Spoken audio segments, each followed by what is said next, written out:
কিয়ামতের মাঠে মানুষ উঠবে পেরেশান। একবার আদম আলাইহিস সালামের কাছে, একবার নূহ, ইব্রাহিম, মূসা, ঈসা আলাইহিমুস সালাম, কেউ সুপারিশ করতে পারবে না। নবী করিম সাল্লাল্লাহু আলাইহি ওয়াসাল্লাম সুপারিশ করবেন এবং তার সুপারিশে বিচার শুরু হবে। আবার তার সুপারিশেই বহু কবিরা গুনাহগার ব্যক্তি জাহান্নাম থেকে জান্নাতে যাবে। আমরা আমাদের নবীজিকে চিনি নাই এখনো। সুবহানাল্লাহ। মাকামে মাহমুদ একটা জায়গা আছে, এই জায়গা আল্লাহ পাক শুধু নবী সাল্লাল্লাহু আলাইহি ওয়াসাল্লামের জন্য খাস। মাকামে মাহমুদ, হাউজে কাউসার শুধু নবী সাল্লাল্লাহু আলাইহি ওয়াসাল্লামের জন্য খাস। মানুষ পিপাসায় জর্জরিত, কোথাও পানি নাই, পানি পেতে হলে ওইখানে যেতে হবে। কোথায়? হাউজে কাউসার। আর যে নবীর ব্যাপারে আমরা জানলামই না, চললামও না তার দেখানো পথে, আমাদের চোখের সামনে আমরা বেঁচে থাকতে তাকে গালি দিয়ে চলে গেল মানুষ, তার নবুয়তকে চ্যালেঞ্জ করে মানুষ দাওয়াতের কাজ করলো, আমাদের বেঁচে থাকতে তার সামনে কি মুখ দেখাবেন? নবী এই জন্য বলবেন তো, সুহকান সুহকান লিমান গায়্যারা বা'দি, দূর হও আমার সামনে থেকে যারা আমার পরে দিনকে বিকৃত করেছো, যারা আমার পরে দিন ইসলামকে বিকৃত করেছো, দূর হও আমার চোখের সামনে থেকে, দূর হও। সেদিন নবীজি বলবেন এভাবে। নবী সাল্লাল্লাহু আলাইহি ওয়াসাল্লামের সুপারিশ ছাড়া বিচার শুরু হবে না, হাউজে কাউসার পাবে না পানি। আরেকটা মারাত্মক হাদিস আছে, সুন্দর হাদিস, খুব সুন্দর, যে জান্নাতের যে দরজা, এই দরজায় প্রথম যে ব্যক্তি যাবেন তিনি হলেন নবী সাল্লাল্লাহু আলাইহি ওয়াসাল্লাম। তিনি যখন জান্নাতের দরজায় নক করবেন, তখন জান্নাতের ফেরেশতারা, মানে যে রক্ষাকারী ফেরেশতারা দরজায় যারা থাকবেন, তারা বলবেন যে আপনি কে? তখন নবী সাল্লাল্লাহু আলাইহি ওয়াসাল্লাম বলবেন যে আমি মুহাম্মদ সাল্লাল্লাহু আলাইহি ওয়াসাল্লাম। এবং বলা হবে যে আমাদেরকে আদেশ করা হয়েছিল যে আপনি আসার আগে যেন আমরা দরজা না খুলি। তাহলে সেই নবীর সম্পর্কে আমরা জানি না, পুরো জাতি এখান থেকে অন্ধকারে আছে বেশিরভাগ, যে আসলে আমাদের নবী সাল্লাল্লাহু আলাইহি ওয়াসাল্লাম কেমন ছিলেন, ঠিক আছে, কেমন মানুষ ছিলেন। তা অনেক কথা হয়তো আমি বলবো, কিন্তু এত সুন্দর করে গুছিয়ে হয়তো বলতে পারবো না, এই জন্য বইয়ের মধ্যে লেখা আছে এই কথাগুলো, এই জন্য বলে দিচ্ছি। রাসূলুল্লাহ সাল্লাল্লাহু আলাইহি ওয়াসাল্লাম সবচেয়ে সাহসী ব্যক্তি ছিলেন। কেমন ছিলেন? আমাদের সমাজে এমন বহু এলেমওয়ালা মানুষ আছে, কোরআন হাদিসের এলেমওয়ালা মানুষ আছে, সাহস নাই। যেই ইলম আপনাকে সাহসী বানাইতে পারলো না, সেই ইলম দিয়ে আপনি ধুয়ে পানি খান। আবার অনেক সময় দেখা যায় জেনারেল শিক্ষিত অনেক ছেলে বা মানুষ আছে সমাজে, কোরআন সুন্নাহর জ্ঞান এত বেশি নাই, কিন্তু অনেক সাহসী। আল্লাহ পাক এই ভাইদেরকে কোরআন সুন্নাহর জ্ঞান দান করে। রাসূলুল্লাহ সাল্লাল্লাহু আলাইহি ওয়াসাল্লাম সবচেয়ে সাহসী ছিলেন, সবচেয়ে দূরদর্শী ব্যক্তি ছিলেন। দূরদর্শী মানে যিনি দূর পর্যন্ত চিন্তা করতে পারেন, দেখতে পারেন যে আসলে কি হতে পারে, কি হতে যাচ্ছে। দূরদর্শিতা, দূরদর্শিতা, প্রজ্ঞা, দূরদর্শিতা। যেমন খিদর আলাইহিস সালাম নৌকা ফুটা করে দিয়েছিলেন, কেন? তিনি বুঝতে পারছিলেন নৌকা যদি ঠিক থাকতো তাহলে জলদস্যু নিয়ে চলে যেত।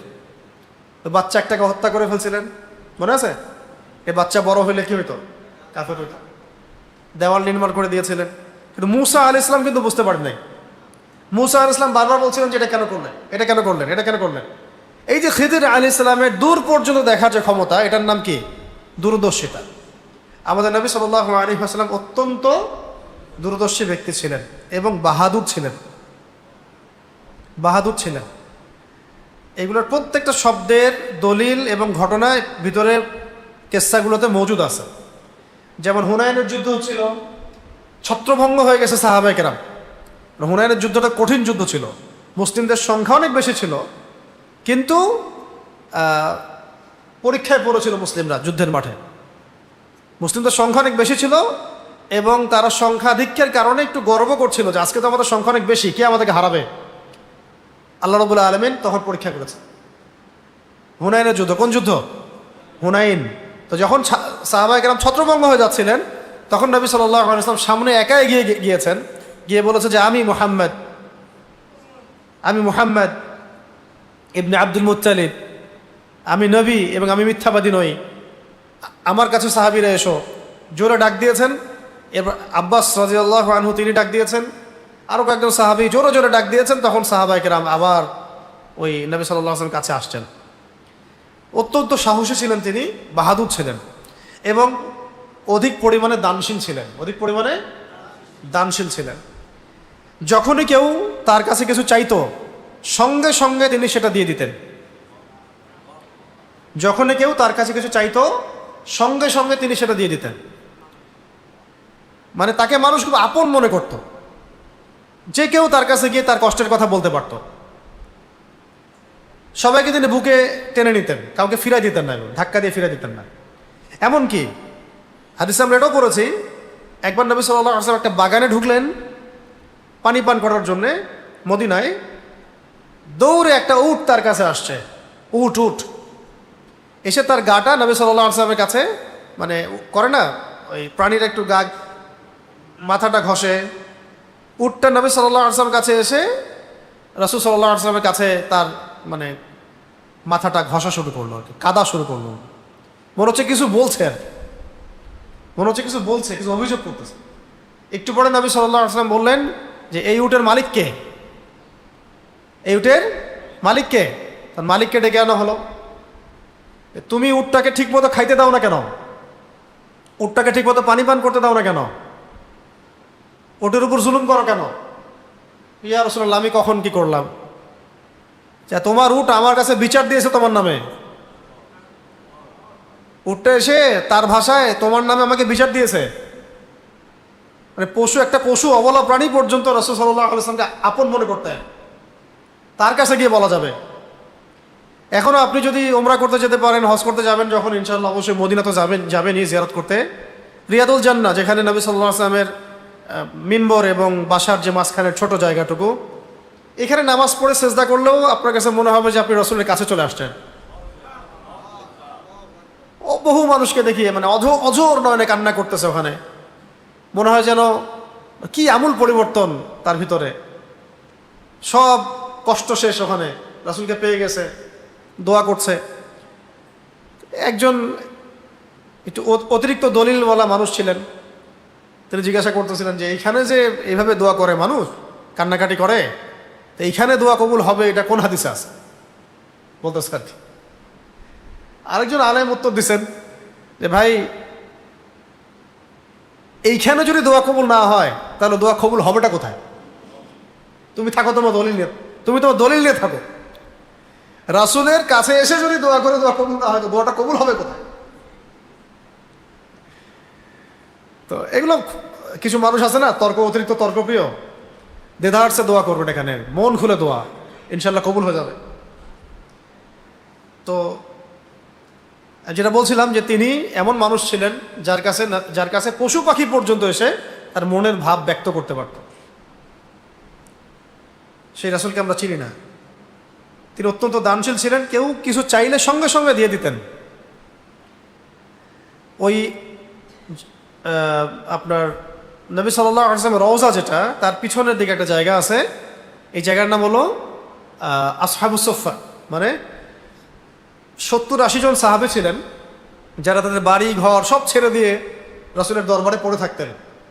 তাদের কারো এক সেট জামা ছিল, 2টা জামা ছিল না, খাবার পেতেন না, মানুষ যেটা দিয়ে যেত সেটা তারা খেয়ে নিতেন। তো নবী সাল্লাল্লাহু আলাইহি ওয়াসাল্লামের সাথে তারা সবসময় পড়ে থাকতেন। তার মধ্যে একজন ছিলেন আবু হুরায়রা রাদিয়াল্লাহু আনহু, ওই আসহাবুস সুফফার মধ্যেই। তো রাসূলের বাসায় যখন কোনো হাদিয়া আসতো তিনি সেটা আসহাবুস সুফফাকে দিয়ে দিতেন, পাঠিয়ে দিতেন। যখনই কেউ তার কাছে কিছু চেয়েছে দেন নাই এমন কখনো হয় নাই। কখন এমন হয়েছে যে একজন সাহাবী আসছেন, একজন না, কয়েকজন সাহাবী আসছেন, মুজাহিদ, কোনো সফর থেকে ফিরে আসছেন, যুদ্ধের বর্ম এখনো খোলেন নাই, কিন্তু বোঝা যাচ্ছে যে খুব ক্লান্ত, পরিশ্রান্ত, ক্ষুধা তৃষ্ণায় জর্জরিত।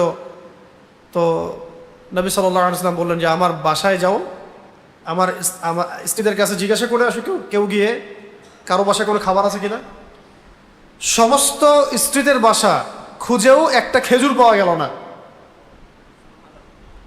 কোনো স্ত্রীর বাসায় একটা খেজুর পর্যন্ত পাওয়া গেল না। আর স্ত্রীদের বাসা বলেছি আমি, রাসূল সাল্লাল্লাহু আলাইহি ওয়াসাল্লামের একাধিক স্ত্রী ছিল, একসাথে 7 জন 9 জন এমন স্ত্রী ছিল। আমাদের সমাজে বহু মানুষ আছে আর কি, পশ্চিমার মগজে ধোলাই করা, তারা এই পুরো সিরাতটা পড়বে, পড়ে বলবে যে হ্যাঁ মুহাম্মদ সাল্লাল্লাহু আলাইহি ওয়াসাল্লাম অনেক ভালো একজন মানুষ ছিলেন, কিন্তু এতগুলো বিয়ে করার কি দরকার ছিল? হ্যাঁ, ওনার বয়স 25, ওয়াইফের বয়স 40, কেমন কেমন লাগে। ওনার বয়স এত 50, আয়েশা রাদিয়াল্লাহু আনহার বয়সটা কম কম লাগে। আমাদের আইনে তো বাল্য বিবাহ প্রবর্তন, রাষ্ট্রীয় আইনে কিছু মতো লাগে বাল্য বিবাহের মতো। মানে এদের পশ্চিমা বস্তা পচা দর্শন ওই মগজ দিয়ে ইসলামকে বুঝতে চায়। সভ্যতার শুরু থেকে একাধিক বিয়ে আছে, বাধ্যতামূলক না, সামর্থ্যবানদের জন্য আছে। সভ্যতার শুরু থেকে নতুন কোনো জিনিস না এটা। মানে এটা সবাইকে উৎসাহিত করা হচ্ছে না, কিন্তু পদ্ধতি আছে। যদি কেউ পারে করবে, না পারলে নাই, ফরজ কোনো বিষয়। রাসূল সাল্লাল্লাহু আলাইহি ওয়াসাল্লামের এটা মানতে পারবে। দেখেন, সব স্ত্রীদের ঘর ঘুরে কোনো খেজুর পাওয়া গেল না, এরকম সব স্ত্রী লাগবে না। এরকম একটা স্ত্রী আপনার যদি থাকে যার ঘরে কোনো খাবার নাই, আপনার সাথে থাকবে এই যুগে? থাকবে এই যুগে? মনে হয় আপনার কাছে এখন তো সব প্রোভাইড করতেছেন, মানে সব দিক থেকে একদম সোনায় সোহাগা করে রাখছেন, তাই অনেক আদর যত্ন হচ্ছে। এরকম যখন সাফারিংসের দিন আসবে তখন বুঝবেন কি আপনার আসল বন্ধু আর কি আসল শত্রু। তার আগে তো বুঝবেন না, কি তার আগে বুঝবেন? আচ্ছা, সব স্ত্রীর ঘর খুঁজে কোনো খাবার পাওয়া যাচ্ছে না। এবার নবী সাল্লাল্লাহু আলাইহি ওয়াসাল্লাম বলছেন যে সাল্লাল্লাহু আলাইহি ওয়াসাল্লাম যে আমার মেহমানদের কে মেহমানদারি করাতে পারবা? একজন সাহাবী দাঁড়ায় বললেন, আনসার সাহাবী, আমি করাম। ঠিক আছে, তাদেরকে নিয়ে যাও। তো উনি বাসায় নিয়ে গিয়ে দেখেন তার বাসাতেও খাবার নেই, যতটুকু আছে এতটুকু তার সন্তানদের জন্যই রাখা হয়েছে। হ্যাঁ, একজন, এটা দুইটা হাদিস দুই রকম তো, কিন্তু ঘটনার মানে প্যাটার্নটা একই। হাদিস দুটো দুই রকম। একটা বললাম এই জায়েশের কথা, যেখানে কয়েকজন সাহাবী ছিলেন যারা যুদ্ধ থেকে ফিরে আসছেন, খাবার নাই। আর এমনি একজন সাহাবী দাঁড়িয়ে বলছেন, ইয়া রাসূলুল্লাহ, আমার খাবার নাই, বাসায় খাবার নাই। তো এখন আমি যেটা বলতেছি এটা এই ব্যক্তির কথা বলছি, যে একক ব্যক্তি, একক সাহাবী। তো এই একজন সাহাবীকে নিয়ে গেলেন আরেকজন সাহাবী, তিনি বাসায় নিয়ে গিয়ে দেখেন তার বাচ্চাদের খাবার ছাড়া অন্য কোনো খাবার নাই। তো স্ত্রীকে বলছেন যে ঠিক আছে, আমি খাইতে বসবো তার সাথে, লাইট অফ করে দিবা তুমি। লাইটটা কি করবা? অফ করে দিবা। লাইট মানে কুপি, এই লাইট না, কুপি অফ করে দিবা। যখন খাবার সময় হবে আমি ভান করবো যে আমি খাচ্ছি। চিন্তা করেন। তো এরকম ঈশার নামাজের পরে বাতি নিভিয়ে দেওয়া হলো, উনি বসেছেন, খাবার ভান করছেন, এদিকে ওই সাহাবী খাচ্ছেন, যিনি মেহমান। এদিকে বাচ্চা কাচ্চা কান্নাকাটি করে ঘুমায় গেছে, খাবার পায় নাই। এই ঘটনা আল্লাহ পাকের কাছে এত পছন্দ হয়েছে, এই ঘটনার প্রেক্ষিতে আল্লাহ সূরা হাশরে একটা আয়াত নাযিল করে দিয়েছে, যে যারা নিজেদের নফসের উপরেও, নিজেদের চাহিদার উপরেও অন্যকে প্রাধান্য দেয়, তাদের জন্য পুরস্কার আছে। আর ওই যে মুজাহিদ সাহাবীদের কথা বললাম কয়েকজন, ওই সাহাবীদের যে কিছুই নাই, তখন নবী সাল্লাল্লাহু আলাইহি ওয়াসাল্লাম খোঁজ করে খাবার না পাওয়ার পরে সাহাবীদেরকে বললেন যে তোমরা দান করো, তোমরা দান করো, যা যা আছে দান করো। তখন প্রথমে কেউ দান শুরু করলো অল্প কিছু দিয়ে, তারপরে কেউ করতে করতে করতে করতে একটা পুরো স্তূপ হয়ে গেছে দানের, সম্পদের একটা স্তূপ, খাবারের একটা স্তূপ হয়ে গেছে সম্পদের। তো এইটা দৃশ্য দেখে নবী সাল্লাল্লাহু আলাইহি ওয়াসাল্লাম অনেক খুশি লেগেছিল ওই দিন। তখন তিনি একটা হাদিস বলেছিলেন যে কেউ যদি কোনো ভালো কাজ শুরু করে, এরপরে যত মানুষ সেই ভালো কাজটা করবে সমস্ত নেকি ওই ব্যক্তি পাবে। এর যে শানে নজুল হচ্ছে এই ঘটনাটা। তো আমি বলছিলাম যে নবী সাল্লাল্লাহু আলাইহি ওয়াসাল্লাম যে যেটা চাইতো, দান চাইলে নবী সাল্লাল্লাহু আলাইহি ওয়াসাল্লাম দিয়ে দিতেন। তো মাহফিলের মধ্যে এই আলোচনাগুলো বেশি হয় না, দানের আলোচনা। আজকে আমরা মসজিদে করলাম, দেখি কে কি দান করেন। নবী সাল্লাল্লাহু আলাইহি ওয়াসাল্লাম অত্যন্ত ধৈর্যশীল ব্যক্তি ছিলেন। কেমন ছিলেন? ধৈর্যশীল ব্যক্তি ছিলেন এবং ব্যক্তিত্ব সম্পন্ন ছিলেন। সাহাবীরা একবার তাকে বললেন, ইয়া রাসূলুল্লাহ, আপনি কাফেরদের বিরুদ্ধে বদদোয়া করেন। তখন নবী সাল্লাল্লাহু আলাইহি ওয়াসাল্লাম বললেন যে আমি রহমত হিসেবে প্রেরিত হয়েছি, বদদোয়া করতে নয়। আমি রহমত হিসেবে প্রেরিত হয়েছি, বদদোয়া করতে নয়।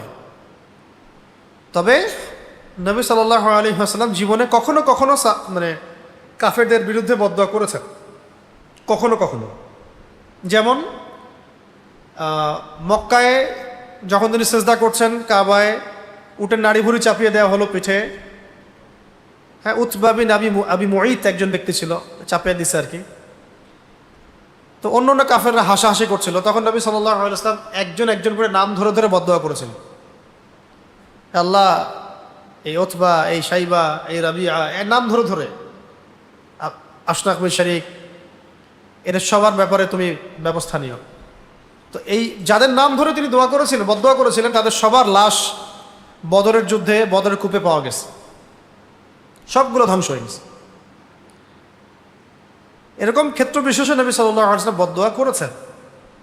আমভাবে তিনি কখনো বদদোয়া করতেন আমভাবে। আরেকবার রাজি একটা জায়গা আছে, রাজি, এই রাজিতে 10 জন সাহাবীকে হত্যা করা হয়, শহীদ করা হয় ট্র্যাপে ফেলে।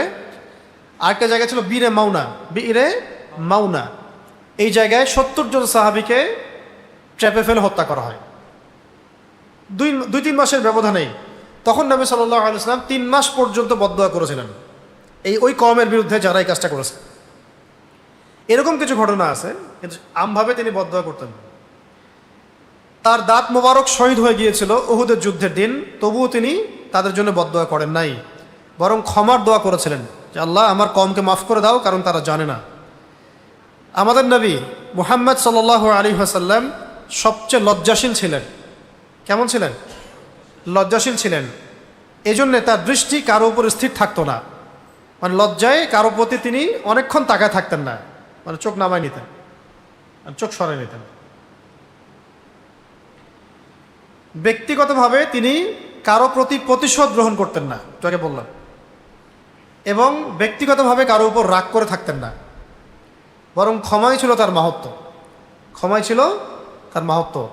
তবে একটা ঘটনা আছে, যে সাহাবী হামজা রাদিয়াল্লাহু আনহুকে শহীদ করেছিল, তার নাম কি? ওয়াহশী। উনি যখন ইসলাম কবুল করতে আসছিলেন মক্কা বিজয়ের পরে, তখন নবী সাল্লাল্লাহু আলাইহি ওয়াসাল্লাম বলেছিলেন যে কাইফা কাতালতা হামজা, তুমি হামজাকে কেমন করে হত্যা করেছো? ব্যাখ্যা দিয়েছেন, এইভাবে এইভাবে হত্যা করেছো। দূর থেকে বর্ষা নিক্ষেপ করেছে, বর্ষা বোঝেন, বড় লাঠির মতো, সামনে চোখা ফলক, বল্লম তো চিন্তা করা যায়, বল্লম দ্রুত বেগে নিক্ষেপ করেছিল, আর এটা হামজা রাদিয়াল্লাহু আনহুর নাভির নিচে এসে লাগছে, এইখানে লাগছে, পিছন দিক দিয়ে বের হয়ে গেছে বল্লম।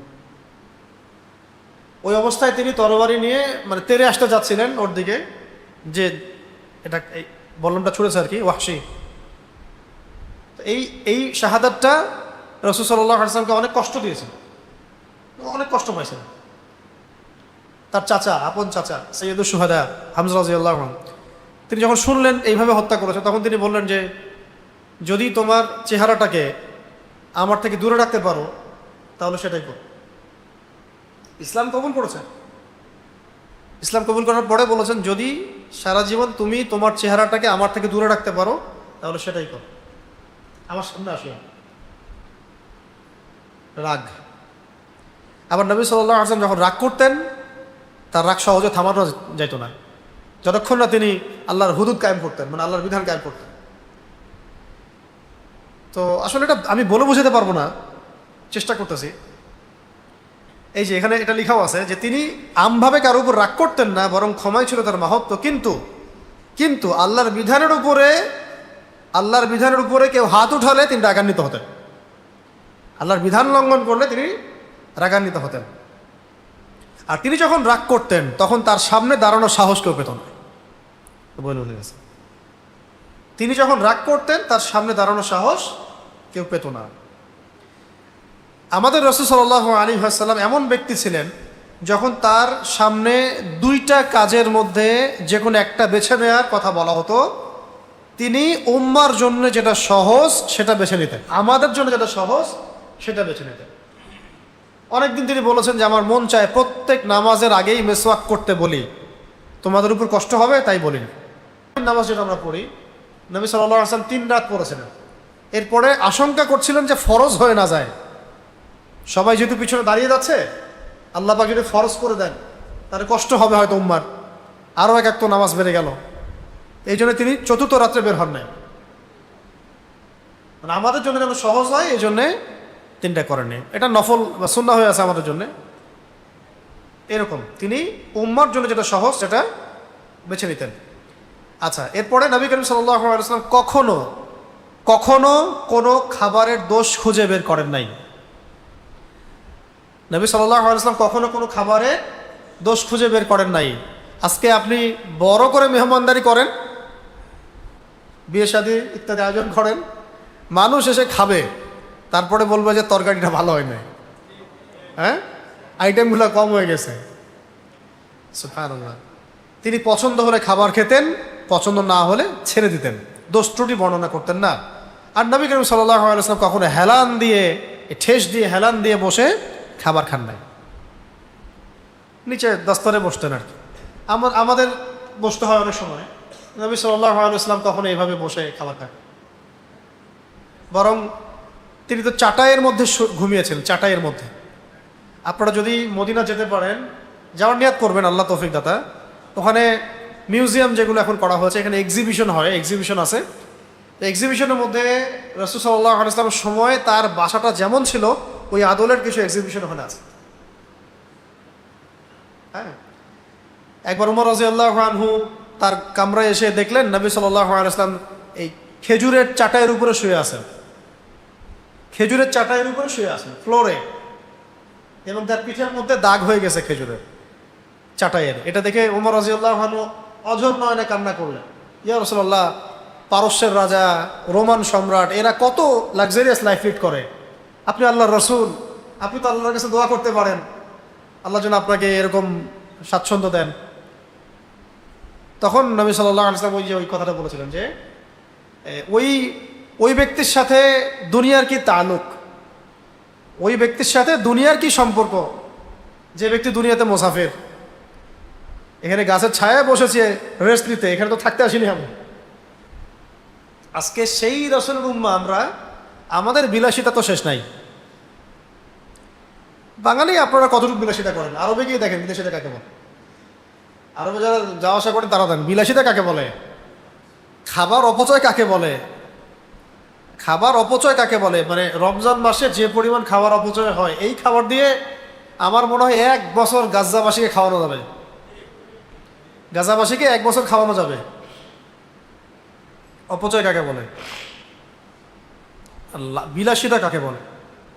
আবুধাবি, কাতার, কুয়েত, গলফ কান্ট্রিগুলো, হিজাজ, সৌদি আরব, এখন এগুলো যান, গিয়ে দেখেন সব পশ্চিমাদের আদর্শ, পশ্চিমাদের ধাঁচে সব। আল্লাহ পাক আমাদেরকে রাসূল সাল্লাল্লাহু আলাইহি ওয়াসাল্লামের খাস উম্মত হওয়ার তৌফিক দান করেন। এবার শোনেন, রাসূলুল্লাহ সাল্লাল্লাহু আলাইহি ওয়াসাল্লাম কখনো পাতলা রুটি খান নাই। আমরা যে রুটি খাই, সুন্দর সুন্দর রুটি, আমাদের নবী সাল্লাল্লাহু আলাইহি ওয়াসাল্লাম এগুলো কখনো খান নাই। খান নাই মানে খেতে পারেন নাই। নবী হওয়ার পরে অবস্থা এমন ছিল যে সবসময় এগুলো বাসায় থাকতো না, তো মাঝে মাঝে হাদিয়া আসতো। খেজুরের সঙ্গে কাকড়ি বা খরবুজ এগুলো মিশিয়ে খেতেন। খেজুরের সাথে কাকড়ি বলতে শশা জাতীয়, আর খরবুজ মানে তরমুজ জাতীয়, এগুলো মিশিয়ে তিনি খেতেন। কখনো 3 মাস চলে যাইতো, 3টা চাঁদ উঠতো, ঘরের মধ্যে চুলা জ্বলে নাই। একটা চাঁদ চলে যাচ্ছে, আরেকটা চাঁদ আসতেছে, ঘরে চুলা জ্বলে নাই।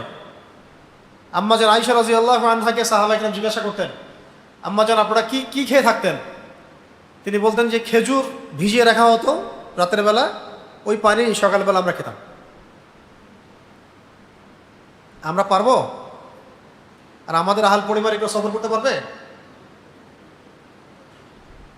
এই যে এখানে হাদিস আসছে যে আবু হুরায়রা রাদিয়াল্লাহু আনহু থেকে বর্ণিত, রাসূলুল্লাহ সাল্লাল্লাহু আলাইহি ওয়াসাল্লাম এমন অবস্থায় পৃথিবী থেকে বিদায় নিয়েছেন, আমাদের নবীজি এমন অবস্থায় পৃথিবী থেকে বিদায় নিয়েছেন যে তিনি এবং তার পরিবারের কেউই পেট ভরে জবের রুটিও খায় নাই। এমন অবস্থায় তিনি ইন্তেকাল করেছেন। এমনকি রাসূলুল্লাহ সাল্লাল্লাহু আলাইহি ওয়াসাল্লামের ঘরের লোকদের এমন 2 মাস কেটে গেছে যে তাদের চুলায় আগুন জ্বলে নাই। এটাকে যেটা বললাম, শুধু খুরমা আর পানি পান করে তারা জীবন পার করতেন। ইসলামের সাথে বিলাসিতার সম্পর্ক নেই। আরো শোনেন, নবী করিম সাল্লাল্লাহু আলাইহি ওয়াসাল্লাম নিজের জুতা নিজেই সেলাই করতেন, কোনো কাজকে ছোট মনে করতেন না। 2 জাহানের বাদশা, মাকামে মাহমুদ যার, হাউজে কাউসার যার, ফিরদাউসে যাবেন যিনি, নিজের জুতা নিজে সেলাই করতেন। সে আমাদের সামান্য একটু ক্ষমতা পাইলেই তাকে চিনা যায় না, গায়ে হাতি দেখা যাবে না। আল্লাহ বোঝার তৌফিক দান করেন। নিজের কাপড়ে নিজে তালি দিতেন, নিজের কাপড়ে নিজে তালি দিতেন এবং পরিবারের কাজে সহযোগিতা করতেন, পরিবারের কাজে সহযোগিতা করতেন। তিনি অসুস্থ ব্যক্তিদেরকে দেখতে যেতেন এবং খোঁজ খবর নিতেন। যে কেউ তাকে দাওয়াত করত তিনি দাওয়াত কবুল করতেন, সে গরিব হোক অথবা ধনী হোক, ধনী বা গরিব যেই তাকে দাওয়াত করত নবী সাল্লাল্লাহু আলাইহি ওয়াসাল্লাম দাওয়াত কবুল করতেন। গরিব নিঃস্ব বলে কারো দাওয়াতকে অবজ্ঞা করতেন না, বুঝতে পারছেন? গরিব এবং নিঃস্ব বলে কারো দাওয়াতকে অবজ্ঞা করতেন না। আবার আবার মানে গরিব নিঃস্ব বলে কারো দাওয়াতকে অবজ্ঞা করতেন না, আবার বিশাল সাম্রাজ্যের রাজা এই ভয়ও কাউকে করতেন না, বুঝতে পারছেন? মানে এক ভাই ধরেন যে খুবই ছোট একটা জব করে, ধরেন যে সেলুনে কাজ করে বা জুতা সেলাই করে, এরকম কোনো ব্যক্তি আমাদেরকে দাওয়াত করলো, আপনাকে দাওয়াত করলো, তিনি দাওয়াত কবুল করতেন, মানে আমরা দাওয়াত কবুল করব। অনেক বড় কোনো রাজা, বাদশাহ, প্রেসিডেন্ট, প্রভাবশালী, সে দাওয়াত করেছে, এই জন্য তাকে যে ভয় করতে হবে, সমীহ করতে হবে, এমনটা তিনি করতেন। মানে সবাইকে সমানভাবে রাখবেন, ঠিক আছে? শব্দটা এভাবে আসছে, গরিব নিঃস্ব বলে নবী সাল্লাল্লাহু আলাইহি ওয়াসাল্লাম কাউকে অবজ্ঞা করতেন না, আবার কোনো রাজার বিশাল সাম্রাজ্যের ভয়ও তিনি করতেন না। কোনো বিশাল রাজার সাম্রাজ্যের ভয়ও করতেন না। আমাদের তো সুবহানাল্লাহ এখন অনেক জ্ঞান তো মাশাআল্লাহ, ছোটোখাটো তাগুত যারা, তারা একটু নাড়া দিলেই আব্বা আব্বা ডাকা শুরু করে। অনেক জ্ঞান তো, কোরআন সুন্নাহ অনেক জ্ঞান, অনেক বড় বড় লকব আলকব টাইটেল তো। তো সামান্য একটু হুমকি ধামকি দিলেই খুতবা বন্ধ হয়ে যায়, স্টেজে উঠে দু একটা ধমক দিলে বক্তব্য বিষয় চেঞ্জ হয়ে যায়। নবী করিম সাল্লাল্লাহু আলাইহি ওয়াসাল্লাম কোনো প্রভাবশালী রাজাকেও কখনো ভয় করতেন। তার সাহাবীরা করতেন, মনে করছেন? রাসূলের সাহাবীরা করতেন। ওই যে রোমান সম্রাট হিরাক্লিয়াস, এখন যেমন ধরেন, এখন আপনি হিসেব করেন বর্তমান বিশ্বের সবচেয়ে বড় প্রভাবশালী প্রেসিডেন্টটা কে? হয় নাম বলবেন আপনি, হয়তো বলবেন ট্রাম্প, বলবেন নেতানিয়াহু, বলবেন পুতিন বা শি জিনপিং, নাম এগুলো বলবেন। ওই সময়কার সবচেয়ে প্রভাবশালী বাদশা ছিল হেরাক্লিয়াস, রোমান সম্রাট হেরাক্লিয়াস, ঠিক আছে? তো হেরাক্লিয়াসের দরবারে চিঠি নিয়ে গেছে সাহাবী, ইসলামের দাওয়াত নিয়ে। ওই চিঠির মধ্যে কি লিখা আছে জানেন? প্রথমে লিখা আছে বিসমিল্লাহির রহমানির রহিম, আল্লাহ পাকের নামে শুরু করছি, যিনি পরম করুণাময় অসীম দয়ালু। আসলিম তাসলিম, তুমি ইসলাম কবুল করো তাহলে নিরাপদে থাকবে, তাহলে আল্লাহ তোমাকে তোমার অনুসারীদের সমান নেকি দিবে। আর যদি ইসলাম কবুল না করো তাহলে আল্লাহ পাক তোমাকে ধ্বংস করবে। এই চিঠি নিয়ে সাহাবায়ে কেরাম গিয়েছেন রোমান সম্রাটের কাছে। কেমন কলিজা মনে করছে, রোমান সম্রাটের সামনে দিয়ে দাও। এখন জাতিসংঘে গিয়ে আমাদের নেতারা বলতে পারবে লা ইলাহা ইল্লাল্লাহ, আল্লাহ ছাড়া কোনো ইলাহ নাই, তোমাদের এই সমস্ত যে মানব রচিত বিধিবিধানগুলো এগুলোকে আমরা মানি না, কুফরি করি, আর বললে ওর দেশ থাকবে? শোনেন, এই অবস্থার পরিবর্তন হবে যখন বিশ্বের মানুষ তাদের এই কুফরি, শিরক, প্রতারণা এগুলো ধরতে পারবে, এবং সেটা আলহামদুলিল্লাহ এটা ছোঁয়া সারা বিশ্বে দেখা যাচ্ছে। এমন দিন বেশি দূরে নয় যেদিন এই কাঠামোগুলোর কোনো অস্তিত্ব থাকবে না ইনশাআল্লাহ, ইনশাআল্লাহ। আচ্ছা, এবার শর্ট করে দিই, অনেক দেরি হচ্ছে। নবী করিম সাল্লাল্লাহু আলাইহি ওয়াসাল্লাম মোটা কাপড় পরতেন। কেমন কাপড় পরতেন? মোটা কাপড় পরতেন। একটা কথা বলা হয় নাই, তিনি গরিব কাউকে অবজ্ঞা করতেন না, আবার কোনো রাজার বিশাল সাম্রাজ্যের ভয় করতেন না। তিনি তার বাহনের পিছনে কোনো দাসকে বসাতেও দ্বিধা করতেন না, কোনো দাসকে বসাতে দ্বিধা করতেন না। রাসূলুল্লাহ সাল্লাল্লাহু আলাইহি ওয়াসাল্লাম মোটা কাপড় পরতেন, সেলাই করা জুতা পরতেন এবং সাদা কাপড় বেশি পছন্দ করতেন, সাদা কাপড় বেশি পছন্দ করতেন। অধিক পরিমাণে আল্লাহর জিকির করতেন, সব সময় তিনি আল্লাহর জিকির করতেন। সব সময় চলতে ফিরতে সব সময় আল্লাহর জিকির করতে। এই জন্য আমাদের কাজ হবে প্রত্যেকটা কাজের শুরুতে যে দোয়াগুলো আছে এগুলো মুখস্থ করা, ঠিক আছে?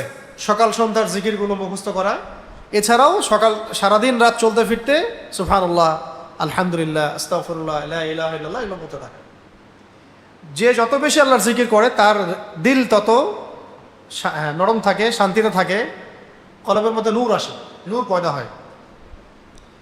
এবং নবী সাল্লাল্লাহু আলাইহি ওয়াসাল্লাম অনর্থক কথাবার্তা এবং কাজ এড়িয়ে চলতেন। যে কাজে কোনো ফায়দা নাই, দুনিয়াবি ফায়দাও নাই, দিনের তো ফায়দা নাই, এরকম কোনো কাজ নবী সাল্লাল্লাহু আলাইহি ওয়াসাল্লাম করতেন না। ফায়দা আছে কিনা এটা দেখে কাজ করতেন, ঠিক আছে?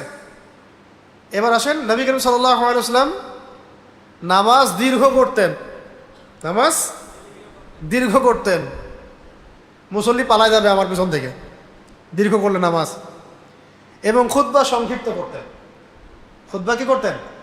সংক্ষিপ্ত করতেন, নামাজ লম্বা করতেন। এখন নামাজ হবে একদম সংক্ষিপ্ত, খুতবা হবে 2 ঘন্টা। আমাদেরকে মাঝে মাঝে বলে, ভাই আমাদের প্রোগ্রামে আসতে হবে, বেশি না 8টার সময় থেকে 11টা পর্যন্ত আলোচনা করলি। ভাই 3 ঘন্টা কেন করতে হবে? এটা হলে জনগণকে বোঝানো যায় না। যেটা মূল কথা, এটা তো মূল কথা তো অল্প, 1 ঘন্টা যথেষ্ট নাকি? আধা ঘন্টা 1 ঘন্টা যথেষ্ট। তো একটা কথা মনে পড়ে গেল, বলে দেই। সম্ভবত আব্দুল্লাহ বিন মাসউদ বা আব্দুল্লাহ বিন আব্বাস, দুজনের একজন, আমার মনে পড়তেছে না এখন, রাদিয়াল্লাহু আনহু আজমাইন, তারা বলেছিলেন যে কখন তোমরা বুঝবা যে এটা মানে অজ্ঞদের জেনারেশন চলে আসছে, মানে অজ্ঞদের প্রজন্ম চলতেছে, কখন বুঝবো তোমরা? অন্যরা জিজ্ঞাসা করছেন, আপনারাই বলেন কখন বুঝবো? তারা বলতেন, যখন দেখবা যে জুমার নামাজে বা জুমার নামাজ খুব সংক্ষিপ্ত হচ্ছে আর খুতবা অনেক লম্বা হচ্ছে, তো বুঝে নিবা যে এটা হচ্ছে অজ্ঞদের যুগ চলতেছে, জাহেলদের যুগ চলতেছে। যখন দেখবা নামাজ হচ্ছে কি খুব সংক্ষিপ্ত, খুতবা হচ্ছে অনেক লম্বা, তো বুঝবা এটা জাহেলদের যুগ চলতেছে। যখন দেখবা যে খুতবা সংক্ষিপ্ত হচ্ছে, নামাজ লম্বা হচ্ছে, বুঝবা এটা আলেমদের যুগ চলতেছে। কেন? কারণ শ্রোতারা যখন সবাই আলেম, তখন তো বিস্তারিত ব্যাখ্যা করে সব বোঝানোর প্রয়োজন নাই। মূল কথাগুলো বলে দিলে আপনারা ধরে ফেলতে পারবেন, যেহেতু ওই বিষয়টা পড়া আছে আপনার। এই কিতাবটা যদি আপনাদের সবার পড়া থাকে এবং পরের মাসে যদি আমি আসি ইনশাআল্লাহ, তাহলে এত কথা বলতে হবে না আপনাকে। আপনি পয়েন্ট বললেই বুঝতে পারবো, আচ্ছা ওইটা ওই জায়গায় ছিল, ওটা ওই জায়গায় ছিল, পারবেন না? সিম্পল।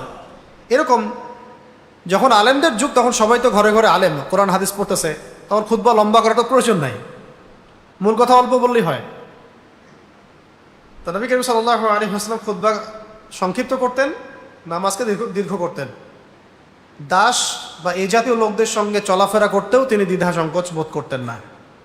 আজকে আমাদের ইগোতে লাগে না অনেকের? নবী সাল্লাল্লাহু আলাইহি ওয়াসাল্লামের এরকম কোনো দ্বিধা সংকোচ তিনি বোধ করতেন না। আর কয়েক লাইন আছে, নবী সাল্লাল্লাহু আলাইহি ওয়াসাল্লাম খুবই সুগন্ধি পছন্দ করতেন, আতর, খুশবু, সুগন্ধি এগুলো পছন্দ করতেন। এমনকি নবী সাল্লাল্লাহু আলাইহি ওয়াসাল্লাম নিজের গায়ের মধ্যে একটা মিশকাম্বারের ঘ্রাণ ছিল। তার যে ঘাম হতো, এই ঘাম সাহাবায়ে কেরাম বোতলে ভরে রাখতেন এবং এটাকে আতর হিসাবে ইউজ করতেন। নবী করিম সাল্লাল্লাহু আলাইহি ওয়াসাল্লামের ঘাম মোবারক থেকেও সুঘ্রাণ বের হতো। ওযু করার পরে তিনি যে পানিটা রেখে দিতেন অবশিষ্ট, এই পানি নিয়ে সাহাবায়ে কেরাম কারাকারি করতেন, ওই পানি গায়ে হাত পায়ে মাখতেন বরকতের জন্য। একজন রাষ্ট্রদূত আসছিল খোঁজ নিতে, নবী সাল্লাল্লাহু আলাইহি ওয়াসাল্লাম সম্পর্কে খোঁজ খবর নিতে। তো ও গিয়ে বলছে যে আমি এমন মানুষ জীবনে কখনো দেখি নাই, আমি তো অনেক বড় বড় রাজা বাদশাহের দরবারে গেছি, এইরকম মানুষ, এরকম নেতা আমি কখনো দেখি নাই, যিনি একটা থুতু ফেললে তার সঙ্গী সাথীরা সেই থুতুকে নিয়ে গায়ে মাখা শুরু করে। আমি বললাম না, আমরা আমাদের নবীজিকে চিনি না। আমি যত কথাই বলি, এর চেয়ে বেশি তাসির হবে আপনারা মদিনায় যাবেন, সামর্থ্য হলে মদিনায় যাবেন, সামর্থ্য না হলে টাকা জমাবেন মদিনা যাওয়ার জন্য। হারামাইনে যাবেন, মক্কা মদিনায়। আমি আপনাকে রিয়াদে যাইতে বলতেছি না, ওখানে গিয়ে ঘুরবেন ফিরবেন এগুলো কথা বলতেছি না। মক্কা মদিনার কথা বলছে, সব জায়গার অবস্থা তো এক না। মদিনায় যাবেন, রাসূলুল্লাহ সাল্লাল্লাহু আলাইহি ওয়াসাল্লাম রওজা জিয়ারত করবেন, সালাম দিবেন, সিরাত পড়বেন, পাশে দেখবেন হাজার হাজার সাহাবায়ে কেরামের কবর আছে, কারো কবরে কোনো চিহ্ন পাবেন না, আপনি জিয়ারত করবেন, ঘুরে আসবেন। বদরের মাঠ দেখতে যাবেন, উহুদের প্রান্তর দেখতে যাবেন, ঘুরবেন। এবং যারা সিরাত পড়ে জিয়ারত করতে যাবেন তারা যে তৃপ্তিটা পাবেন, যে অনুভূতিটা পাবেন, যে সিরাত পড়ে যায় নাই সেই তৃপ্তি পাবেন হয়তো না। সিরাত পড়ে যাবেন, তারপরে আপনি বুঝতে পারবেন যে আসলে কেমন ছিল ওই দিনগুলা। বুঝতে পারছি? আমাদের অনেকের হজ উমরা এই শপিং, মার্কেটে যাওয়া, বেশি অতিরিক্ত খাওয়া, অন্যান্য জায়গায় জিয়ারত, এগুলোতে হয়ে যায়, ফিকে হয়ে যায়। সিরাত পরে জায়গাগুলো ভালো করে চিনবেন, ওই জায়গাগুলো জিয়ারা করবেন। অনেক সবাই তো জামজাম কূপের পানি খান, জামজাম কূপের পানিটা চিনেন। একটা কূপ আছে বীরে শেফা নাম, কি নাম? বীরে শেফা। এর পানি পান করলেও আরোগ্য হয়ে যায় শরীর, ওর মধ্যে শেফা দেওয়া আছে, শেফা। নবী সাল্লাল্লাহু আলাইহি ওয়াসাল্লামের থুতু ওই পানিতে পড়ার পরে সেখান থেকে পানি বেরোচ্ছে, বীরে শেফা। এরকম আরও অনেক কূপ আছে। যাক, আমি অন্যদিকে চলে আসি। নবী করিম সাল্লাল্লাহু আলাইহি ওয়াসাল্লাম সুগন্ধি পছন্দ করতেন, দুর্গন্ধটা ঘৃণা করতেন। একটা হাদিসে তিনি বলেছেন যে তিনটা জিনিস আমার চোখের শীতলতা। কয়টা? তিনটা বিষয়ের মধ্যে আল্লাহ পাক আমার চোখের শীতলতা রেখেছেন, মানে আমার ভালো লাগে। এক হলো নামাজ, একে নামাজ, দুই হলো সুগন্ধি, আরেকটা হলো স্ত্রীদের মধ্যে আমার চোখের শীতলতা আছে। নবী সাল্লাল্লাহু আলাইহি ওয়াসাল্লামকে 40 জন পুরুষের সমান শক্তি দেওয়া হয়েছে, 40 জন পুরুষের সমান। নবী করিম সাল্লাল্লাহু আলাইহি ওয়াসাল্লাম জ্ঞানীদেরকে সম্মান করতেন, অহংকার বা কর্কশ ভাষায় কথা বলতেন না। ঠিক আছে? নির্দোষ যে খেলাধুলা যেগুলোতে শরীয়তের সীমা লঙ্ঘন হচ্ছে না বা ফরজ ছুটে যাচ্ছে না ইত্যাদি, এগুলো তিনি নিষেধ করতেন না। এটা অনেকে প্র্যাকটিস করতো, খেলতো, চর্চা করতো, তিনি নিষেধ করতেন না। খাস করে তীরন্দাজি, ঘোড়সাওয়ারি, এগুলো মল্লম যুদ্ধ, মুষ্টিযুদ্ধ, যেগুলোতে মানে যুদ্ধের বিষয় আছে, ফিটনেসের বিষয় আছে, এগুলো নিষেধ করতেন না। এবং তিনি মাঝে মাঝে হাস্যরসাত্মক কথাও বলতেন, মজা করা, কৌতুক করা, কিন্তু মিথ্যা কৌতুক না, আবার সত্যিকারের কৌতুক। যেমন একজন বৃদ্ধা মহিলা আসছিল, ইয়া রাসূলুল্লাহ, আমি কি আমল করলে জান্নাতে যাব? আমাকে বলে দেন কি আমল করলে জান্নাতে যাব। তো নবীজি বলছেন যে আপনি তো জান্নাতে যেতে পারেন, মানে জান্নাতে তো কোনো বুড়া মানুষ যাবে না। হ্যাঁ, তো উনি খুব মন খারাপ করছে, আমি জান্নাতে যেতে পারবো না, কেমন করে? আরে আসল কথা হচ্ছে জান্নাতে তো কেউ বৃদ্ধ কোনো মানুষ জান্নাতে যাবে না। জান্নাতে যাবে মানুষ যখন বয়স হবে 33 বছর। কত বছর? 33 বছর, 33, 34, 35, এমন এরকম কিছু মজা তিনি করতেন মাঝে মাঝে। এই যে বললাম, হাস্যরসাত্মক কথা বলতেন, কিন্তু বাস্তবতা বহির্ভূত কোনো কথা বলতেন না। মানুষের মধ্যে তিনি সবচেয়ে হাসি মুখে থাকতেন এবং উত্তম চরিত্রের মানুষ ছিলেন। কেউ কোনো বিষয়ে অপারগতা দেখালে সহজে মেনে নিতেন। আয়েশা রাদিয়াল্লাহু তাআলা আনহা বলেন, নবীজির চরিত্র ছিল আল কোরআনের মতো। কার মতো? অর্থাৎ কোরআন যে বিষয়ে পছন্দ করত, রাসূলও সেই বিষয়ে পছন্দ করতেন, আর কোরআন যে বিষয়ে বা কাজ অপছন্দ করত, রাসূলও সেই বিষয়ে অপছন্দ করতেন। আনাস রাদিয়াল্লাহু আনহু বলেন যে আমি রাসূলুল্লাহ সাল্লাল্লাহু আলাইহি ওয়াসাল্লাম থেকে যে সুগন্ধি পেয়েছি, তার চেয়ে উত্তম সুগন্ধি আমি জীবনে কোথাও পাই। আচ্ছা, এরকম আরও বেশ কিছু কিতাব আছে, খাস করে আপনারা বাসায় রাখতে পারেন। শামায়েলে তিরমিজি, এর মধ্যে বিস্তারিত বিবরণ আছে নবী সাল্লাল্লাহু আলাইহি ওয়াসাল্লামের চুল, চোখ কেমন ছিল, চেহারা কেমন ছিল, হাতের তালু কেমন নরম ছিল, সব কিছু আছে। কোন কিতাব? শামায়েলে তিরমিজি। এই কিতাবটা থেকে পড়ে নেবেন। আজকে তো অনেক দেরি হয়ে গেছে, জন্য আমি বললাম না। আর এরপরে নবী সাল্লাল্লাহু আলাইহি ওয়াসাল্লামের কিছু মুজিজা আছে, এই মুজিজাগুলো আপনারা পড়ে নিয়েন। এটা পড়তে গেলে আবার বেশি সময় লেগে যাবে। আমি 5 মিনিটে খালি কয়েকটা কথা বলে শেষ করব। যে আমার এতক্ষণ যে কথাগুলো আমি বলেছি, এই কথাগুলো বলার উদ্দেশ্য একটাই ছিল যে আমরা যেন আমাদের নবী সম্পর্কে জানার ব্যাপারে আগ্রহী হই, ঠিক আছে? এবং এই সিরাতটাকে আমি কি বলেছি, রোড ম্যাপ, কীভাবে আল্লাহর জমিনে দিন কায়েম করতে হবে।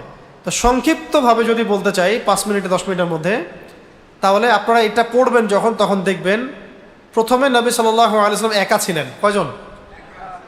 তিনি যে সমাজের মধ্যে ছিলেন ওই সমাজের মানুষ মূর্তি পূজা করত। আপনার সমাজ এমন করে? আচ্ছা, সরাসরি করে না, কিন্তু অন্য শিরক তো আছে। ওই সমাজের মানুষগুলা সুদ খাইতো। কোন সমাজ? ওই যে আইয়ামে জাহিলিয়াত। আপনার আবার সমাজে আছে না? ওই সমাজের মানুষগুলো জিনা, ব্যভিচার, এই ধর্ষণ টর্ষণ খুব বেশি হইতো। এখন হয় না? ওই সময় মানুষগুলা মদ খাইতো বেশি, এখন খায়। ওই সময় মানুষগুলো গোত্রীয় হানাহানি, দ্বন্দ্ব, এগুলো কলহতে লিপ্ত ছিল, এখন নাই। এটাকে আইয়ামে জাহিলিয়াত বলে। ওই রকম একটা জায়গায় নবী সাল্লাল্লাহু আলাইহি ওয়াসাল্লাম তিনি নবী হলেন। সুবহানাল্লাহ। কিন্তু নবী হওয়ার আগেও তিনি কখনো এই জাহিলিয়াতগুলোর সাথে জড়ান নাই, আপোষ করেন নাই। আগেও কোনো গুনাহ করেন নাই, পরেও কোনো গুনাহ নাই, মাসুম মানুষ, নিষ্পাপ। এবার তিনি একা, প্রথমে ওহী আসলো। ওহী মানে কি? আল্লাহর পক্ষ থেকে প্রত্যাদেশ। কোন সূরা নাজিল হয়েছে? সূরা আলাক। কোন সূরা? সূরা আলাকের প্রথম 5 আয়াত। কয় আয়াত? ইকরা বিসমি রাব্বিকাল্লাযী খালাক, এখান থেকে। এবারে যে কোরআন নাজিল হলো, এটার অর্থ হচ্ছে যে এই যে জাহেলিয়াতের সমাজটা আছে, এই সমাজটাকে আপনি নিজের মস্তিষ্ক প্রসূত বিদ্যা বুদ্ধি দিয়ে পরিবর্তন করতে পারবেন না। এটাকে পরিবর্তন করতে হলে, বিপ্লব ঘটাতে হলে আল্লাহর পক্ষ থেকে কোনো বিধানের দরকার আছে, সেটা হলো কোরআন। এবার কোরআন পেয়ে নবী সাল্লাল্লাহু আলাইহি ওয়াসাল্লাম দাওয়াতের কাজ শুরু করলেন। প্রথমে দাওয়াত দিলেন স্ত্রীকে, কাছের মানুষদেরকে, আবু বকর সিদ্দিক, ওসমান রাদিয়াল্লাহু আনহু, আলী ইবনে আবি তালেব, যায়েদ বিন হারেসা। আস্তে আস্তে সাহাবায়ে কেরাম ইসলাম কবুল করা শুরু করলেন। এক কথায় প্রথম 3 বছর তিনি গোপনে দাওয়াত দিলেন। কত বছর? আবার বলেন, প্রথম কত বছর?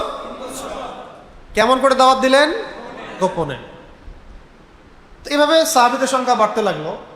20 জন, 30 জন, 40, 50, এই করতে করতে 80, 100-র মতো সাহাবী হলেন। রোডম্যাপ বুঝেন, রোডম্যাপ, কিভাবে দিন কায়েম করতে হবে, ঠিক আছে? আচ্ছা, এরপরে প্রকাশ্যে দাওয়াত দেওয়া শুরু হলো 4র্থ বছর থেকে। একদম প্রকাশ্যে, যে এখন আমরা যেমন দাওয়াত দিচ্ছি প্রকাশ্যে খোলামেলা, এর প্রকাশ্যে দাওয়াত। বাংলাদেশে গোপন দাওয়াতের কোনো প্রেক্ষাপট নেই। কি আছে? প্রকাশ্যে দাওয়াত। প্রেক্ষাপট আছে জাহিলিয়াতের। যে জাহিলিয়াতগুলো আমাদের এখানে আছে, এগুলো আইয়ামে জাহিলিয়াতেও ছিল, কিন্তু প্রকাশ্যভাবে এই জাহিলিয়াতগুলোর বিরুদ্ধে বলা হচ্ছে না সব জায়গা থেকে, বা যথেষ্ট হচ্ছে না। এবার প্রকাশ্যের দাওয়াত যখন শুরু হলো, তখন কনফ্লিক্ট শুরু হলো, হক আর বাতিলের দ্বন্দ্ব। কেউ মেনে নেয়, কেউ নেয় না, কেউ আগ্রহ দেখায়, কেউ ভয় পায়, কেউ অত্যাচার করে, কেউ বন্ধু হয়ে যাচ্ছে, কেউ শত্রু হয়ে যাচ্ছে। এবং কাফেররা কাজ করে, মুশরিক যারা ছিল, আবু জেহেলের যারা অনুসারী, এরা সবাই নবী সাল্লাল্লাহু আলাইহি ওয়াসাল্লাম এবং সাহাবায়ে কেরামকে এমন কোনো নির্যাতন নাই যেটা করলো না। শারীরিক নির্যাতন, মানসিক নির্যাতন, অর্থনৈতিক নির্যাতন, সামাজিক বয়কট, এমন কোনো নির্যাতন নাই যা করা হয়নি। তার মানে দাওয়াতের কাজ করতে শুরু করলে এগুলো আসবেই। হ্যাঁ, আচ্ছা, আশাটা ভালো, আশাটা লক্ষণ যে আপনি হকের উপর আছেন, নবীর সুন্নাহ। এরপরে সাহাবায়ে কেরাম ওখানে টিকতে পারলেন না, নবী সাল্লাল্লাহু আলাইহি ওয়াসাল্লাম পাঠালেন আবিসিনিয়াতে, বাদশাহ নাজাশির কাছে, যেটাকে আমরা হাবাসা বলি, ইথিওপিয়া, ইরিত্রিয়া। তারপরে নবীজি গেলেন তায়েফে। তায়েফের মানুষ কি করলো? ইসলাম কবুল করেছে, রক্তাক্ত করেছে। আবার নবীজি মক্কায় ফিরে আসলেন। ওই বছর, ওর আগে 3 বছর ওই বয়কট করা হয়েছে সামাজিকভাবে। 3 বছর সামাজিকভাবে বয়কট করা হয়েছে। তারপরে আবার আমুল হুজন মানে কষ্টের বছর। 1 বছরে চাচা আবু তালেব ইন্তেকাল করলেন, কয়েকদিন পরে খাদিজা রাদিয়াল্লাহু আনহাও ইন্তেকাল করলেন। এরপরে হলো মেরাজ। কি হলো এরপরে? মেরাজ। মানে যখন চতুর্দিক থেকে নবী সাল্লাল্লাহু আলাইহি ওয়াসাল্লাম মনক্ষুণ্ণ, কোণঠাসা, একাকিত্ব ফিল করছেন, কষ্টে, আল্লাহ পাক নিজের কাছে নিয়ে নিলেন। আসো, কিসের কষ্ট, আমার কাছে আসো। সব নিদর্শন আল্লাহ পাক দেখালেন। এমনকি আল্লাহ পাক এতটাই কষ্ট দিয়েছেন, মানে কাছাকাছি নিয়ে আসছেন। এসে ওহী করলেন 50 ওয়াক্ত নামাজ, পরে 5 ওয়াক্ত হলো। সূরা বাকারার শেষের আয়াতগুলো আল্লাহ পাক বলে দিলেন যে তোমার উম্মতের কেউ যদি শিরক না করে মারা যায় আর জান্নাতে যাবে ইনশাআল্লাহ। ইনশাআল্লাহ জান্নাতে যাবে। জান্নাত জাহান্নাম আল্লাহ পাক ঘোরালেন। তিনি পুরো মনস্তাত্ত্বিকভাবে একদম কি হলেন, চ্যান এবং সুকুনের মধ্যে চলে আসে। এবার টার্নিং পয়েন্ট, এবার মেরাজ শেষ হওয়ার পরেই আনসারি সাহাবীরা আসলেন ইসলাম কবুল করতে। আনসারি সাহাবী মানে মদিনা থেকে সাহাবীরা আসলেন। তো মদিনা থেকে সাহাবীরা আসলেন, ইসলাম কবুল করলেন, মদিনা চলে গেলেন। পরের বছর 12 জন, তারপরের বছর 70-75 জন। তো মদিনায় ইসলামের প্রেক্ষাপট তৈরি হলো, যেখানে মক্কার মানুষ ইসলামটাকে রাজনৈতিক জায়গা দিচ্ছে না, সেখানে মদিনার মানুষ তারা ইসলামটাকে রাজনৈতিক জায়গা দিল এবং সাহাবীদেরকে বললেন হিজরত করে আপনারা চলে আসেন। তারা বিক্রম সাল্লাল্লাহু আলাইহি ওয়াসাল্লাম সাহাবীদেরকে নিয়ে চলে গেলেন মদিনায়। এই যে মদিনায় যাওয়া হলো, এই মদিনাতে ইসলামের রাষ্ট্রটা কায়েম হলো। মক্কা প্রথম ইসলামিক রাষ্ট্র নয়, প্রথম ইসলামিক রাষ্ট্র কোনটা? মদিনা। ওখানকার সাহাবীদের নাম আনসার সাহাবী, আওস ও খাজরাজ গোত্রের। মুহাজির সাহাবীরা ওখানে গেলেন, ভ্রাতৃত্বের বন্ধন হলো। ওখানে ইহুদিরা ছিল, মদিনা সনদ হলো। এরপরে এই যে মক্কার মানুষরা জুলুম করা শুরু করলো, তখন বদরের যুদ্ধ হলো। তো বদরের যুদ্ধের আগেও কিছু ছোট ছোট সারিয়া হয়েছে, তবে বদর যুদ্ধ হচ্ছে বড় যুদ্ধ প্রথম। তো বদরে তো তারা পরাজিত হলো। উহুদের যুদ্ধে আবার আসলো, সেখানেও প্রায় পরাজিত হয়ে গেছিল, কিন্তু আমাদের একটা ছোট্ট ভুলের কারণে আমরা সাময়িকভাবে বিপর্যস্ত হলাম। তারপরে খন্দকের যুদ্ধ হলো। এইভাবে করতে করতে প্রায় 70 থেকে 80টা যুদ্ধ হয়েছে। কতগুলা গাজওয়া সারিয়া মিলে আরও বেশি, 80রও বেশি সশস্ত্র যুদ্ধের মধ্য দিয়ে পরবর্তীতে মক্কা বিজয়। মানে হিজরতের আগ পর্যন্ত শুধু দাওয়াত আর তাবলীগ হয়েছে। ভালো করে বুঝেন, হিজরতের আগ পর্যন্ত কি হয়েছে? শুধু দাওয়াত তাবলীগ, দাওয়াত তাবলীগ, তরবিয়ত, তালিম, তালিম, তরবিয়ত, দাওয়াত, তাবলীগ এগুলো চলেছে। আর যখন তখন কি হলো? দাওয়াতের সাথে সাথে জিহাদ, দাওয়াতের সাথে সাথে একদম সশস্ত্র যুদ্ধ। তখন দাওয়াত এবং জিহাদের মধ্য দিয়ে মাত্র 7 থেকে 8 বছরের ব্যবধানে আবার মক্কাটা বিজয় হল। শুধু মক্কা না, মক্কা বিজয় থেকে শুরু করে আশপাশের আরও যে অঞ্চলগুলো ছিল এগুলোও মুসলিমদের দখলে চলে আসে। এরপর থেকে ইসলাম আর থেমে থাকে নাই। প্রায় 1000 বছর, 1200 বছর এইভাবেই দাওয়াত আর জিহাদের মধ্য দিয়ে ইসলাম প্রায় অর্ধেক বিশ্ব পর্যন্ত শাসন করছে। বাকি যে 100 বছর থেকে 200 বছর থেকে প্রেক্ষাপটটা ভিন্ন। আমরা এখন আমেরিকাকে আব্বা ডাকি, কি বুঝছেন? ওকে তো টাইমই দিত না তখন। নাসারা, রোমদের সভ্যতা, পারস্যের সভ্যতা, একে তো মুসলমানরা সময়ই দেয় নাই, টাইমই দেয় নাই, হিসেবেই ধরে নাই। এই পারস্যদের সাথে যুদ্ধ হয়েছে, কাদেসিয়ার যুদ্ধ, মারাত্মক যুদ্ধ হয়েছে কাদেসিয়া যুদ্ধ। অনেক সাহাবী, প্রায় 8000 সাহাবী শহীদ হয়েছেন, 8000 কাদেসিয়ার যুদ্ধে। ওরা বড় বড় হাতি নিয়ে আসছিল যুদ্ধ করতে। ওই সময় হাতি ছিল না সবার কাছে। সাহাবীদের এমন জজবা ছিল যে সাদ বিন আবি ওয়াক্কাস রাদিয়াল্লাহু আনহুর নেতৃত্বে কয়েকজন সাহাবী ওই হাতির পিঠে উঠে গেছে, উঠে বর্ষা দিয়ে হাতির 2 চোখ ফুটা করে ফেলছে। কাউকে ভয় পায়নি সাহাবীরা, মুসলমানরা কাউকে সময় দিত না, ভয় পাইত না। যুদ্ধ হচ্ছে, বড় বড় হাতি দৌড়াচ্ছে, সাহাবায়ে কেরাম বর্ষা নিয়ে হাতির চোখ ফুটা করে ফেলছে। চিন্তা করেন। তো এবং সাহাবীরা প্রশিক্ষিত ছিলেন। এখন তো যুদ্ধের ওই সময় না যে আপনি বর্ষা দিয়ে ঢাল তলোয়ার দিয়ে যুদ্ধ করুন। এখন সব প্রযুক্তি, কোড, ডেটা, মিসাইল এসবের। তো এগুলো কোথায় হাসিল করছে 50 বছরে? 50 বছর ধরে কি হাসিল করছে? বকর বকর তো সারাদিন করে, আর কি টেবিল থাপড়ায় আর বিল পাস হয়। 50 বছর কি হাসিল করছেন? একটা মিসাইল, খালি পদ, আমি সভাপতি, আমি সেক্রেটারি, আমি অমুক দলের অমুক। করছেনটা কি ভাই? কি করছেন? দেশের একটা মিসাইল আছে, একটা ক্ষেপণাস্ত্র আছে, কি নিয়ে এত গর্ব করেন? চেতনা বিক্রি করেন আর খান নাকি? কি অবস্থা!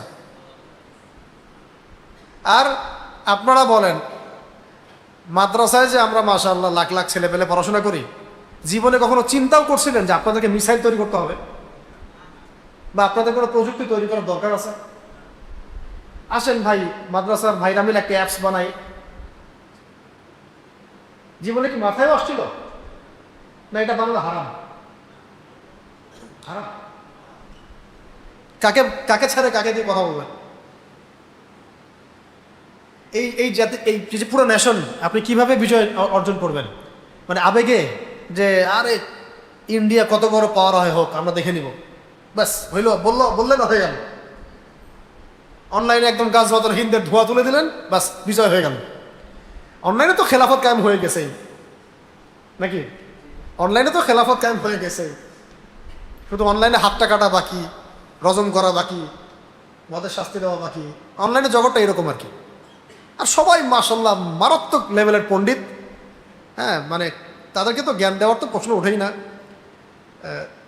বরং আমরা জ্ঞানের মোহতাজ তাদের কাছে, জ্ঞানের মোহতাজ। বাস্তবতা হচ্ছে নামাজি মোহাম্মদি করতে দিলে তেলাওয়াত বের হয় না, এমন অবস্থায় অনেকেরই। ভাই এতগুলো কথা বলার উদ্দেশ্য হচ্ছে এই যুগে যদি ইসলামের বিজয়টা হাসিল করতে হয়, রোডম্যাপ যেমন আমার সামনে আছে, ওই পথ পদ্ধতি পাথেও তো লাগবে। সেগুলোর জন্য পুরো জাতিকে একসাথে চেষ্টা করা দরকার ছিল।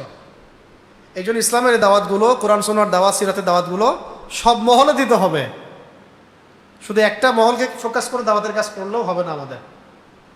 আমাদের প্রশাসনের ভাইদেরকে দাওয়াত দিতে হবে, আমাদের রাজনৈতিক নেতৃবৃন্দকে দাওয়াত দিতে হবে, ব্যবসায়ীদেরকে দাওয়াত দিতে হবে, ছাত্রদেরকে দাওয়াত দিতে হবে, এই ছাত্রদের তরুণ প্রজন্ম যারা সাহসী তাদেরকে দাওয়াত দিতে হবে, সবাইকে।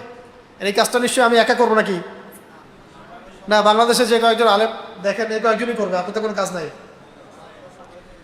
আপনাদের কাজ হচ্ছে অনলাইনে মানুষের ভুল ধরা, কমেন্ট করা, শেয়ার দেওয়া, লাইক দেওয়া, এটা আপনাদের কাজ। বা একটু ট্রল করা, এটা আপনাদের কাজ না? যেদিন মাইর আসবে ওই দিন আমাদের আগে আপনারা মাইর খাবেন, কারণ এটা আপনারা ডিজার্ভ করেন। এই জাতির উপর যা আসতেছে এটা এই জাতি ডিজার্ভ করে। এর চেয়ে বেটার কিছু এই জাতি এখন ডিজার্ভ করে না, এই জন্য এখন আসে না। এই নেশন এখন পর্যন্ত যা সাফার করতেছে এটা এই নেশন ডিজার্ভ করে, এই জন্যই সাফার করতেছে। যেদিন আমরা এইসব মানে শ্যাকেলসগুলোকে ভাঙতে পারবো তখন কিছু হবে ইনশাআল্লাহ। আল্লাহ পাক আমাদের তরুণ ভাইদেরকে কবুল করেন। আমিন। তরুণদেরকে নিয়ে স্বপ্ন, দাড়ি পাখাদেরকে নিয়ে এত স্বপ্ন দেখি না। আচ্ছা, তো কোথায় ছিলাম ভাই? ওই যে হ্যাঁ, এই যে দাওয়াত আর তাবলিগ চলছে কখন? প্রথম 13 বছর রাষ্ট্র, মদিনা রাষ্ট্র কায়েম হওয়ার পরে কি হয়েছে? দাওয়াতের সাথে সাথে জিহাদ। তাহলে এখন রোডম্যাপ আমাদের সামনে হচ্ছে যে আমরা আগে দিন শিখবো, দিনের প্রচার করব, প্রসার ঘটাবো। আচ্ছা, সাহাবা একরামকে বিচ্ছিন্ন ছিলেন না, জামায়াতবদ্ধ ছিলেন, একসাথে ছিলেন, একজন নেতা ছিলেন, একটা জামায়া ছিল, একজন আমির ছিল, তাই না? আমিরের কথা শুনতেন, মানতেন। এখন আমরা তো মাশাআল্লাহ শত শত দলে বিভক্ত এবং সবাই হক, আবার সবাই হকের মানে ডিলার। আর যে হক সে আবার বাকিদেরকে হক মনে করে না, সে মনে করে আমি একাই হক, বাকিরা সব তেলাপোকা। আমাদেরকেও ঐক্যবদ্ধ থাকতে হবে। কথাটা বলার উদ্দেশ্য হলো আমাদেরকেও ঐক্যবদ্ধ থাকার চেষ্টা করতে হবে, সব মহলে দাওয়াত দিতে হবে। আস্তে আস্তে মানুষের মধ্যে পরিবর্তন আসবে ইনশাআল্লাহ। এবং যখন আমরা আমাদের কাজগুলো ঠিকঠাক মতো করতে থাকবো সিরাতের আদলে, তখন নেতাও আল্লাহ দিবেন, ওই জামায়াতও আল্লাহ করে দিবেন। তবে মনে রাখতে হবে দাওয়াতের মধ্য দিয়ে ইসলামের প্রচার হবে, প্রসার ঘটবে, এটাই আমাদের এখনকার কাজ। কিন্তু ইসলামের রাজনৈতিক, অর্থনৈতিক, সামাজিক বিজয়ের জন্য জিহাদ দরকার। জিহাদ ছাড়া ওই শক্তি হাসিল হবে না যেটা আপনি চাচ্ছেন।